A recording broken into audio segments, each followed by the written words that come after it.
Praise the Lord, hallelujah. യേശുവേ സ്തോത്രം, യേശുവേ നന്ദി. പ്രിയമുള്ളവരെ, തമ്പുരാൻ്റെയൊക്കെ സ്നേഹത്തെക്കുറിച്ച് നമുക്കൊന്ന് ധ്യാനിക്കാം. ഈ ദിവസം ഈ പ്രഭാതം കാണുവാൻ തന്നെ ദൈവം അവസരം തന്നത് തന്നെ അവൻ്റെ സ്നേഹത്തിൻ്റെ ഒരു പ്രതിഫലന. അല്ലെങ്കിൽ ഇന്നലെ രാത്രി എത്രയോ പേര് ഉറങ്ങാൻ കിടന്നിട്ട് എണീറ്റില്ല, മരിച്ചു പോയില്ലേ, നമ്മൾ എഴുന്നേറ്റില്ലേ, അതവൻ്റെ സ്നേഹമാണ്. വീണ്ടും പറയുമ്പോഴവരെ, അവൻ്റെ സ്നേഹം നമുക്ക് മനസ്സിലാക്കണമെങ്കിൽ യെശയ്യാപ്രവാചകൻ്റെ പുസ്തകം 49 അധ്യായം 15 വാക്യം വായിക്കണം. ആ വാക്യം ധ്യാനിക്കണം. നമ്മൾ പലപ്പോഴും ധ്യാനിച്ചിട്ടുള്ളതാ.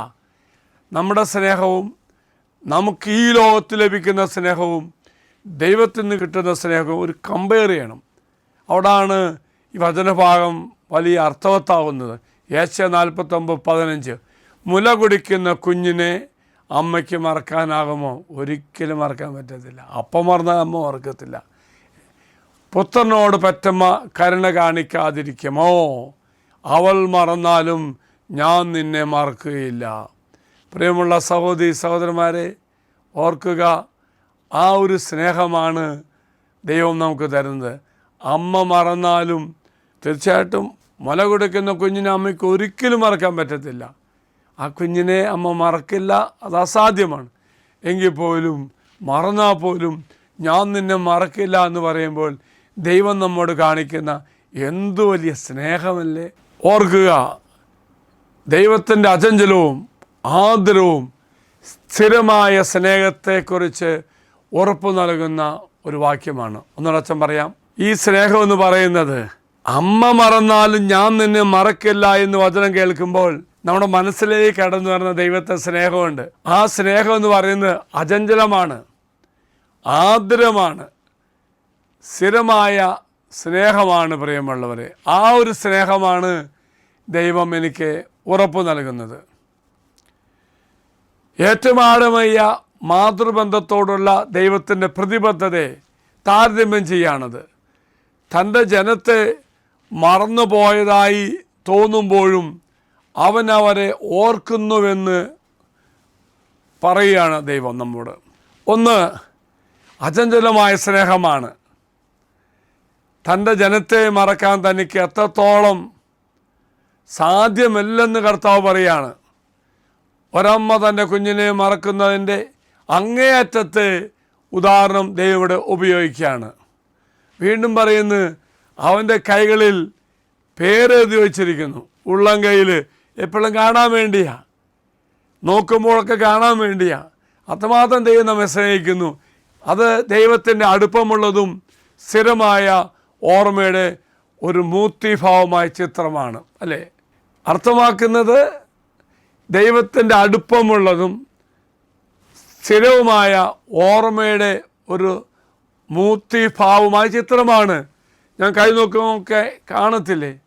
അതുകൊണ്ടാണ് പ്രിയമുള്ളവരെ, അവൻ്റെ കൈപ്പത്തികളിൽ നമ്മുടെ പേര് സ്ഥിരമായി അടയാളപ്പെടുത്തിയിരിക്കുന്ന പോലെയാണ്. മൂന്നാമത്തെ ഒരു കാര്യം ഈ വചനത്തിൽ പറയുന്നത്, ഉപേക്ഷകളിലെ ഒരു ആശ്വാസം. ഞാൻ ഉപേക്ഷിക്കപ്പെട്ടതായോ മറന്നുപോയതായോ തരത്തിലുള്ള വികാരങ്ങൾക്കെതിരായി ശക്തമായ ഒരു ഉറപ്പായി ഇത് പ്രവർത്തിക്കുന്നു. പ്രത്യേകിച്ച് പ്രിയമുള്ളവരെ, നമ്മുടെയൊക്കെ ജീവിതത്തിൽ ബുദ്ധിമുട്ടും വേദനയുള്ള സമയങ്ങളിൽ ദൈവം തൻ്റെ മക്കളോട്, നമ്മോട് അവൻ്റെ ആഴമേറിയതും വ്യക്തിപരവും മാറ്റമില്ലാത്തതുമായ കരുതലിനെ ഈ ഭാഗം എടുത്തു കാണിക്കുന്നു. ദൈവം ഒരിക്കലും യഥാർത്ഥത്തിൽ ഉപേക്ഷിക്കുകയോ മറക്കുകയോ ചെയ്യില്ലെന്ന് വാഗ്ദാനം ചെയ്യുന്നു. പ്രിയമുള്ള സഹോദര സഹോദരി, ഇന്ന് ഈ സ്നേഹം അനുഭവിച്ച് ജീവിക്കുവാൻ നമുക്ക് സാധിക്കണം. എത്ര മനോഹരമായതാണ്. ആ ദൈവത്തിൻ്റെ സ്നേഹം പറയാൻ വേണ്ടി അമ്മയുടെ സ്നേഹത്തെപ്പറ്റി പറയുന്നു.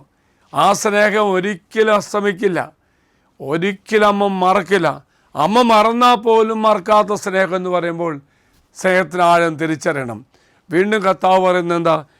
അവൻ്റെ ഉള്ളം കയ്യിൽ എൻ്റെ പേര് കുത്തിവെച്ചിരിക്കുന്നു, പേരെഴുതിയിരിക്കുന്നു. എപ്പോഴും എന്നെ കണ്ടുകൊണ്ടിരിക്കാൻ വേണ്ടിയാണ്. ഇതൊക്കെ നമ്മൾ വചനം വെച്ച് പറയുന്നെങ്കിലും ഇന്ന് നമുക്ക് പ്രാർത്ഥിക്കാം. ഈ ഒരു സ്നേഹം അനുഭവിക്കുവാൻ കർത്താവെ ഞങ്ങളെ അനുഗ്രഹിക്കണമേ. പ്രത്യേകിച്ച് ഒറ്റപ്പെട്ട, മാറ്റിവെക്കപ്പെട്ട ചില നിരാശയുടെ, കുറ്റബോധത്തിൻ്റെ അവസ്ഥയിൽ ദൈവം തന്ന വാഗ്ദാനം മറക്കരുത്. പ്രിയമുള്ളവരെ, എന്നെ സ്നേഹിക്കുന്ന കർത്താവ്, എൻ്റെ പേര് അവൻ്റെ ഉള്ളംകൈയിൽ എഴുതി വച്ചിരിക്കുന്ന കർത്താവ്, ആ സ്നേഹം അനുഭവിക്കുവാൻ നമുക്കിന്ന് സാധിക്കട്ടെ എന്ന് പ്രാർത്ഥിക്കുന്നു. നിങ്ങളുടെ നിയോഗങ്ങളെല്ലാം സമർപ്പിക്കുക.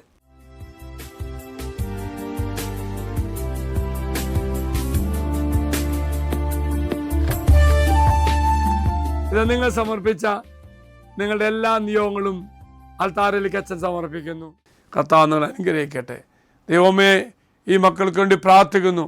ലോകത്തിൻ്റെ ഏത് ഭാഗത്തു നിന്ന് പ്രാർത്ഥിക്കുന്ന മക്കളാണെങ്കിലും അവരുടെ ജീവിതത്തിൽ ഏതെല്ലാം പ്രയാസവും ക്ലേശവും ദുഃഖവും വേദനയും രോഗബാധയും അവസ്ഥയിൽ കടന്നു പോകുമ്പോൾ അനുഭവിക്കുന്ന വേദനയാണെങ്കിലും കർത്താവേ, നിൻ്റെ സ്നേഹം അനുഭവിച്ചുകൊണ്ട് ജീവിക്കാൻ ഞങ്ങളെ ശക്തിപ്പെടുത്തണമേ. പ്രത്യേകിച്ച് കർത്താവേ, ഞങ്ങളുടെ പേരെല്ലാം നിൻ്റെ ഉള്ളെങ്കിൽ രേഖപ്പെടുത്തിയിട്ടുണ്ടല്ലോ. കർത്താവേ, ഏറെ സന്തോഷമുള്ള ഒന്നാണല്ലോ. എങ്കിൽ ദൈവമേ, നിൻ്റെ സ്നേഹം അനുഭവിച്ച് ജീവിക്കുവാൻ കർത്താവേ ഞങ്ങളെ സഹായിക്കണമേ. അച്ഛനീശ്വര ആശ്വാസം തരാം.